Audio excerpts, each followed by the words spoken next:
நீங்கள் பார்த்துக் கொண்டிருப்பது தமிழ்நாடு முக்கிய செய்திகள்.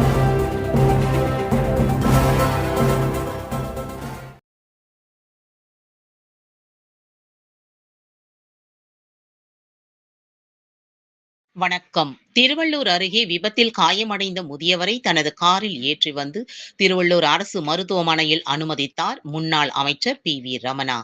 முன்னாள் அமைச்சரும் திருவள்ளூர் மேற்கு மாவட்ட செயலாளர் பி. வி. ரமணா இன்று திருவலங்காடு ஒன்றியத்தில் நடைபெற்ற நிகழ்ச்சி ஒன்றில் கலந்து கொண்டு மீண்டும் திருவள்ளூர் நோக்கி வந்து கொண்டிருந்தார்.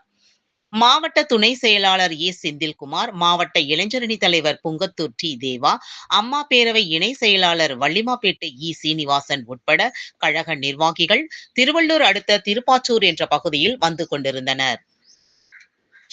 அப்போது அங்கு கூட்டமாக இருப்பதைக் கண்டு காரை நிறுத்திய முன்னாள் அமைச்சர் பி. வி. ரமணா இறங்கி விசாரித்தபோது, திருப்பாச்சூர் பகுதியைச் சேர்ந்த டெல்லி என்பவர் சாலையை கடக்கும் போது இருசக்கர வாகனத்தில் வந்த நபர் இடித்து கீழே தள்ளிவிட்டு சென்றதாகவும், 108 ஆம்புலன்ஸுக்கு போன் செய்தும் வர தாமதமானதால் காயமடைந்த முதியவர் டில்லியை தனது காரில் ஏற்றுக்கொண்டு திருவள்ளூர் மாவட்ட அரசு மருத்துவக் கல்லூரி மருத்துவமனையில் சிகிச்சைக்காக அனுப்பி வைத்துவிட்டு அங்கிருந்து காரில் புறப்பட்டு சென்றார்.